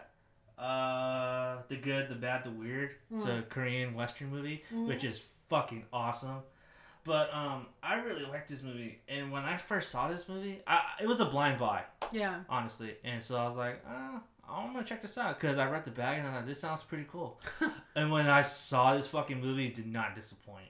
That ending was whoa. It's a whoa, blow your mind kind of ending. It is, yeah. Like, remember how we were talking about Hellfest? How that ending was supposed to be like, oh shit, but it just like, wasn't. Woo, yeah. You know what I mean? This ending, I swear to God, if you don't say, oh shit, I don't know what to expect. Because that fucking ending and the way it is executed, it is fucking perfect. Wow. And do you think they'll remake, have no, there is a talks of remaking for American movie, yeah, with Jason Statham attached playing the detective. My only concern is that so often what they do, and they did this with Oldboy, is that the reason those movies work so well is because those endings are not only intricate, but they're simple as enough where they're like oh shit moments. You know, like Oldboy, that fucking whole I didn't see the remake of I didn't see it either, but like I heard like they didn't stay true to the ending of the original. That's what I heard too. And I was like, well, that was the fucking point. Yeah. You know what I mean? That was the point. Yeah, I actually heard the remake sucked, but to me it's like I feel like they're gonna dial it back. Yeah. And that's why I'm not really hyped they about water it down, I feel, you know? Yeah, because... Except let the right one in. Let me in? Well, that's because that was directed by Matt Reeves, and he was a fan of the original movie. I feel like that one did a justice, I feel. But that was... When we get to our remakes, I'm going to make the case, but that is a shot-for-shot remake, though. Yeah. It is. Shot-for-shot. Just trimmed. Yeah. Honestly. But yeah, I highly recommend this movie. This movie is fucking so good. Yeah, I want to check it out. That was your number 2? Yeah, hold on. I wanted to say his name real quick. It was... The guy? Lee Bong-hung. Lee Bong-hung, yeah. He was, for those that don't know, that he played Storm Shadow in G.I. Joe. G.I. Joe! In the movie. I'm just used to the little skits. Yeah, but that was, that's my, Number 2. Number 2. Alright. My number 2, and I really don't have to say that much about this movie, just because it's so well known, is The Shining. This is like the ultimate isolation. You're fucked, doomed. Very similar to Misery. Again, Stephen King. Wait, what was the movie again? The Shining. The Shining. Yeah. The remake? No! I am excited for Dr. Sleep, though, because isn't Ewan McGregor playing Danny? Adult Danny? That's what I hear. Really? Yeah. It's Ewan McGregor? That's what I heard. I didn't even know they cast that character. Yeah, unless they changed it, but that's the last I heard, yeah. You know who they should bring back? Or they should bring on? Jane Levy as Jackie Torrance. Oh, God. That'd be awesome. Oh, back to the Dead Zone. That actually is Castle Rock. I forgot to mention. The town they live in is Castle Rock. Figured. In the Dead Zone. So I was like, oh, that's cool.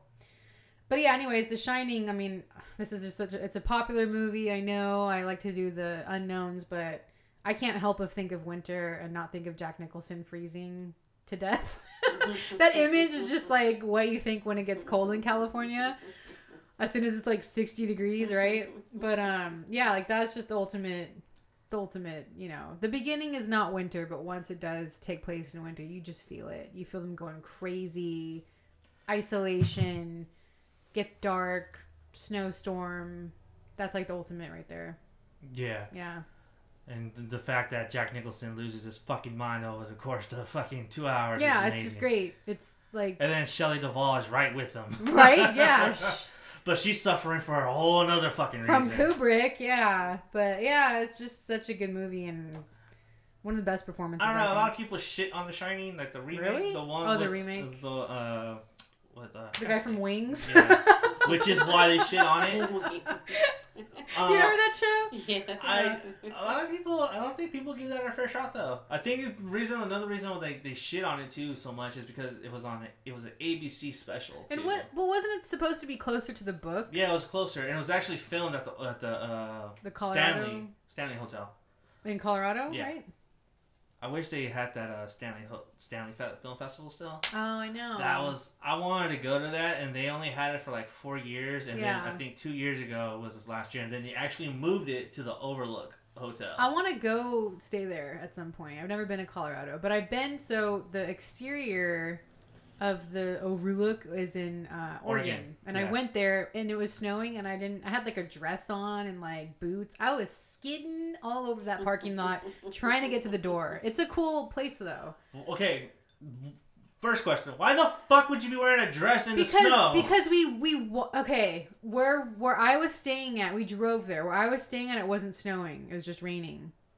And I didn't know that it was going to be snowing there. Second question, I didn't know. Why are you wearing a dress in the rain? Because I wasn't outside jumping hoops. I was staying indoors, and it was a long dress. Did you not hear the fucking rain hit the window? I was wearing a dress when I was doing my tire chains this week. And I would say the same thing to you. I don't have I did have leggings on under my dress. I don't supposed to make it better? They were fleece lined. Oh my god. Hey, leggings are warm, depending on which ones you get. Yeah. I don't have snow attire. They were really warm. But then again, we live in California, so why would we have snow? Exactly. Why would we have snow clothes? Yeah. We live in California. But we are prone to rain. So. Not that much. Okay, whatever. Anyways, it's a cool place. It's a cool place. That's all I have to say. It's very cool. But yeah, so that's my second pick.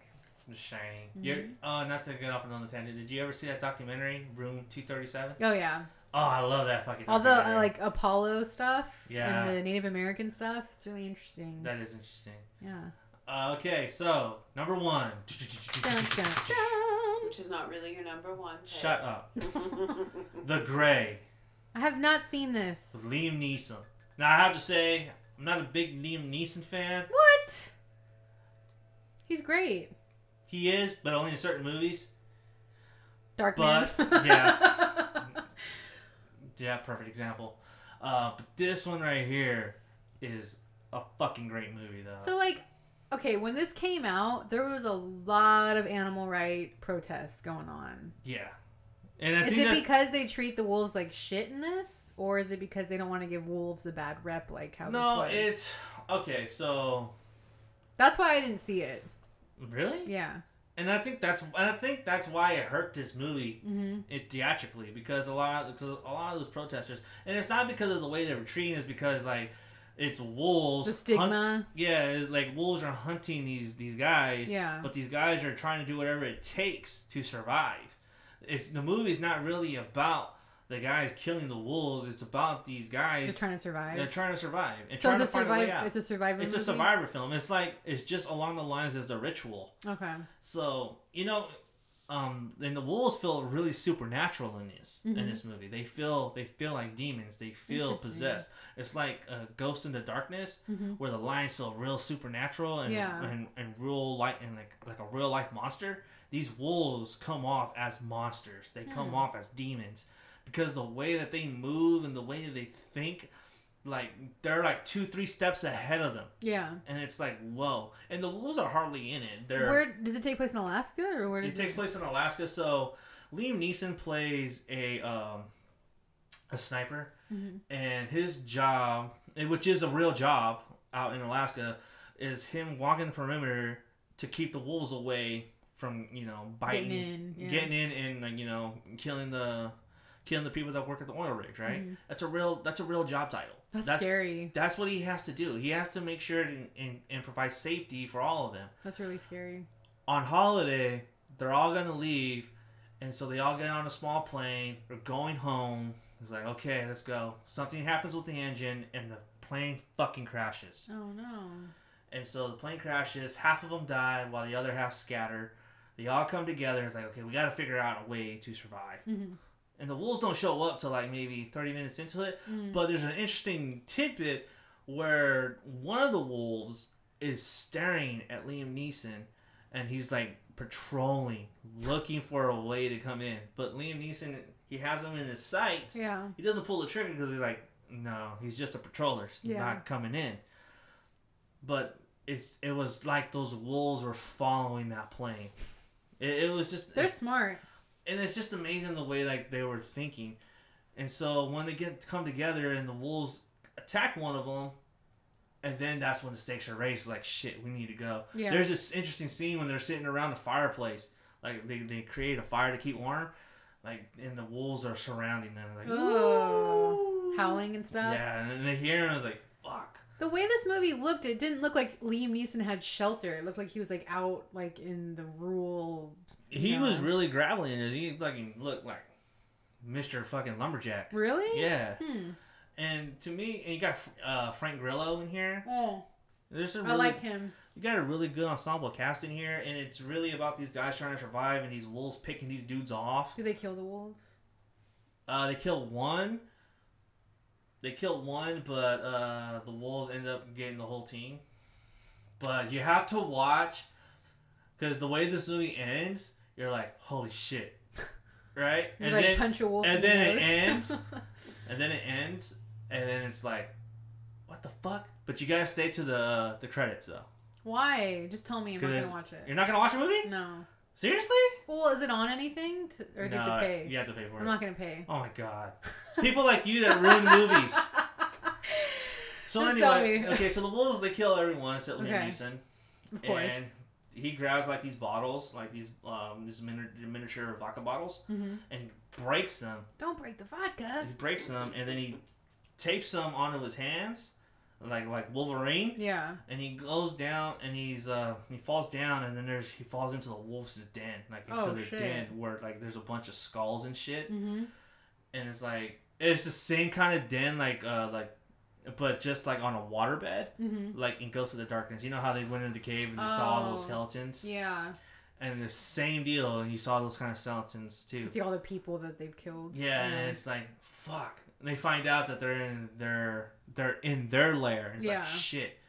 And then they surround him and they kill everyone else, and then it's like, shit. He falls down a hill, grabs the bottles, breaks them, ties them up, and then there's like 4 wolves right there. And then he yells like, ah! He starts running, and then cut. Okay, and then the credits roll. It says directed by, and then the credits roll. And then you don't know what happens, and then it fades back, and the camera is slowly panning on the snow, and you see his hands, and it twitches. It's like he's still alive. That's how it ends? That's like a post-credit scene, though.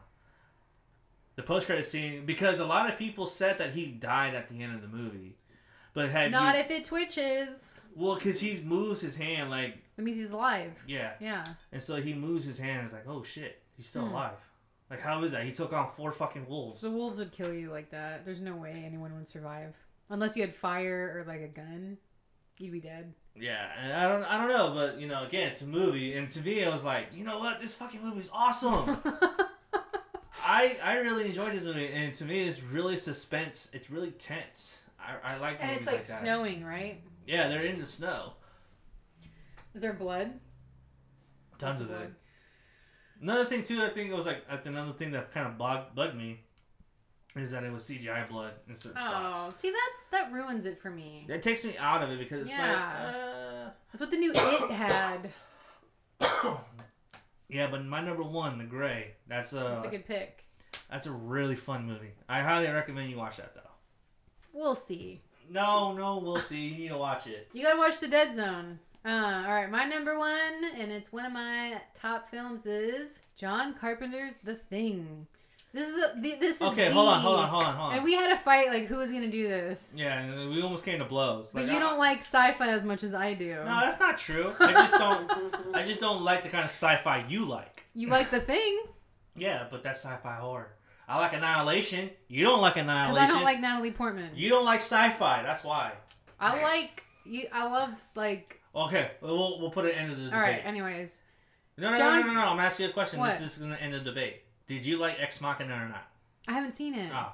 No, I really want to see it, though, because I like that guy in it. Then your sci-fi card is invalid. I'm sorry. What's that guy's name? Void. Oscar Isaac. No, the other one. Brandon Gleeson? Oh, he's so hot. Donham Gleeson. Yeah. He looks like a Radiohead guy. But yeah. Anyways, The Thing, John Carpenter's. I'm not a big fan of remakes, but I think this is like one of the best remakes. This film, it's not for everybody, I'm not going to lie. It is a slow burner. It's very slow. It takes its time. But it has fucking Kurt Russell, who's amazing and is like the ultimate action man. And you're like out in fucking Antarctica, middle of nowhere, snowstorm, alien, weird shit going on. You can't trust anybody, and you're stuck there. It's just so great. Like, this music's great in this as well. And the guy's on his roller skates, and you hear Superstition by Stevie Wonder. That was creepy. So great. It sets up the tone, though, right? But yeah, I don't know. It's a very masculine film. There's no women in this, and I think that's why I liked it, because a lot of films try to have the girl in it to have like a romantic vibe. I actually like that this didn't have that. I think another thing too, because I don't think you would have. I really don't see like any place for a woman, not to be like sexist or anything, but right. I didn't see a natural place for a woman in that situation. But the third remake, I want to say, the one with that's actually not a remake. Well, it's supposed to be a prequel, but that had a woman though. Yeah, she's supposed to be the scientist. Yeah. But I like that this didn't have that. To be the scientist? I don't know. I never seen the movie, so I don't know what her role was. It wasn't bad. It wasn't horrible. Women can't be scientists. Even Barbie was a scientist. Right? If Barbie can be a scientist, so can you. But anyways, I like that this was a masculine film. I don't think a lot of girls, I don't think a lot of teenage girls would like this film. I did, because I was into... I don't know. I feel like... I kind of feel women do, and girls, I do feel like they do like these kind of films because it's masculinity. It's like, it's something that they don't see all very often. Especially in today's society. There's not a lot of masculine guys anymore. Which will leave. There's not. Yeah. But yeah. But at the same time, it's like, I think... Like, again, earlier to our conversation about the ritual, how half the women didn't like it because, it was like maybe too masculine, and the other women... But that's not why, for me personally, that's not why. I know, but I'm just saying, like, when I've heard, like, other people talk about it, it's like, that's one of the reasons, like, oh, it's a guy thing, you know what I mean? But I know a lot of girls that like Predator. Yeah. I know girls that like Predators, So you have to like that kind of vibe and that genre. And then, but like I'm saying, like, I don't think, like, a teenage girl that listens to Britney Spears... is gonna like The Thing, No, a teenage girl that listens to fucking Metallica is gonna like this movie. You know what I mean? So it is like for a specific audience, but I just love the way it was shot too, and the suspense in it, and knowing you can't fucking trust anybody. Like, that's crazy, right? And the ending is so ambiguous. It just leaves you with like, what? Who is who? Who is like really who? It's just great. I really love that ending. I remember when I first saw it as a kid, I didn't quite get it. Same here. I was like, what the fuck does that even mean? Like, that's how you end that movie? Yeah. Because as a kid, like, I kind of wanted an answer, you know what I mean? But then, as an adult, when you mature and you start looking at it, right, and from a different perspective, you're like, holy shit! And it makes sense. Though, yeah, but it's like, holy shit! That's kind of the point of the movie. Exactly. You know what I mean? It's like, who could you trust in that situation? And the poor dog scene. Oh my god, that was terrible. Like, and I had a husky. I had many huskies growing up, so to see that, I was like, oh my god. But the special effects in this were great. That whole chest part. Oh my. This is like before CGI, right? So this was like actual like makeup special effects. So freaking great. And I think it still holds up. A lot of people don't. It does. I think it does. Still holds up. I saw this in the theater a couple years back with Predator. Alien that doesn't. The special effects in Alien. Oh, yeah. But I saw this as a back-to-back with Predator, the Castro Theater in SF a couple years ago. And I was like, this still holds up. I'm like, anybody that says it doesn't, whatever, it totally does. Botine, that's what it was. That's what I was thinking of. Oh. I think it was I think it was Rob Botine that did the effects. The effects? Yeah. So good. And to me, I was like, I think that those, even like under like the Blu-ray and the 4K scan, yeah, it still looks fucking amazing, and it actually shows the limitations that CGI has. Right. Even though practical takes a little bit more time and a little bit more money, but when you get those shots, especially with that chest shot, the chest was so great. And then what happens at the end, that was just like, oh shit, you know what I mean? Like, it just goes to show you that practical effects is usually the way to go. Did you hear about the alternate versions? Oh, well, about the alternate ending? Yeah. How they actually had it was actually supposed to be stop motion of the alien, where it's supposed to be Childs that shoots him. Right. It's supposed to shoot the flamethrower at him. Yeah. It's actually, I think it's on online right now. Did they actually shot it though? There is clips of it. I did see. Interesting. I don't know if it was just a storyboard or if it was an actual test run. But it looked like it was stop motion, but Carpenter took it out because it didn't look right. It didn't look right. Yeah. I'm glad they ended it the way they did because, like, yeah. Yeah, because had they done that way, I think that would have been like... It wouldn't have been the money, or not the money shot. It wouldn't have been like the big boom, Yeah, but the creature at that time, though, but the way it looked, it just didn't look. It didn't look right. Right. It looked so out of place. Yeah. It's like, no, that doesn't look good. Yeah.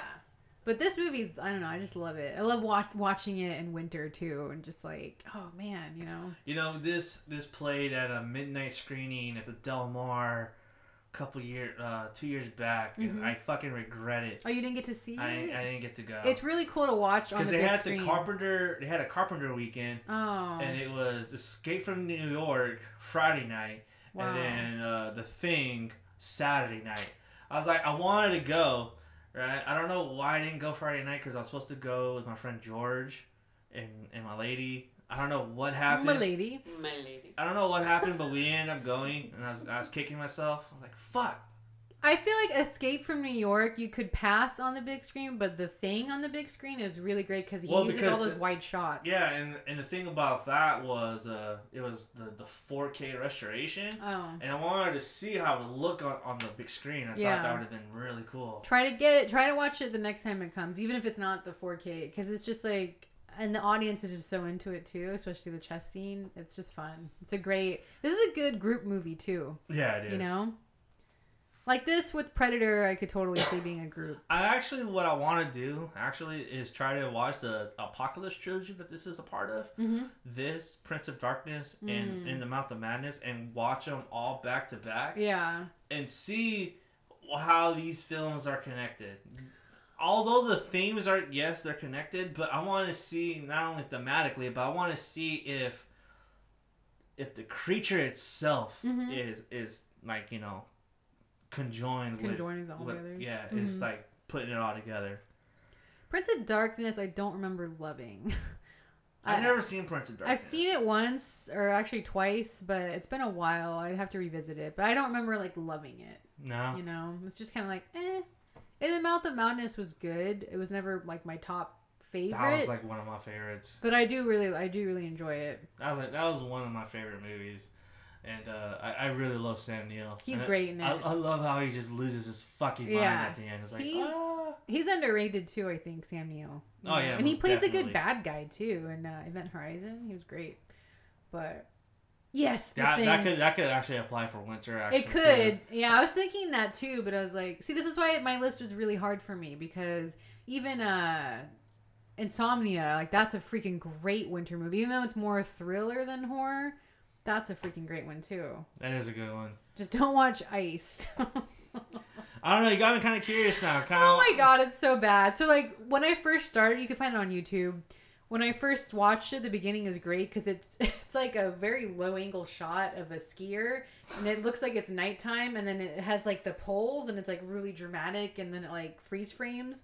So I'm like, oh, this is gonna be cool. It goes iced. Yeah, and it's like, and the music's like, you know, and he's got the poles down, and then it's just like there's no killings happening. Like, I gave up. I was like, this just not great. It's not. What? No kills. Well, towards the end there is, but like for the first, like, yeah, I don't know. Not great. All right. Not great. Okay, so we're gonna take a break next week, so there won't be a new episode next week. I might hit you with a bonus episode with my Glass review. Oh God, when is that coming out? It's actually next week. Ugh. So I might go see it Thursday and Yawn. have a review up. And have the review up Saturday as a bonus episode. So I'm not gonna see it, so yeah. Well, yeah. Whatever. No, Fine. Not a fan. Whatever. You can go to hell. Wow. Whoa. Go to hell. Why don't you talk about Glass? Right? It just looks like it's trying to. Why can't you just let me have my thing, huh? Just let me have my thing. It just looks like it's trying to be too much, you know. Even though like what's his face is really buff in it and shirtless, but like besides that, it's just. Yeah, so may or may not have a bonus episode for you guys, but then we'll come back the week after with. We decide what we're gonna do the week after. Oh yeah, let me look at our notes. Have we decided? I don't think we did. We were Producers picks. No. We were, I think. If you want. If you want, yeah. Because we don't have an episode. We were thinking of reviewing the house that Jack built, but. Oh yeah. We kind of already talked about that on my top 10 or like my favorites of last year. Or we were gonna do serial killers. We'll figure this out. We'll figure it out. Yeah. It'll be a whole nother episode of just sitting here trying to figure out. Right, I know. I hear the rain. It's raining right now. I can't hear shit. I got my headphones in. Beep. All right, so that's it. I am your host, the Boogeyman, along with my co-host, and I am Ginger Snap. And the woman over here is Miss Moist, so no one cares. All right. Wow, so rude. All right, ladies and gents, we are out of here. Stay scary. Bye. We'll be back from the crypt soon.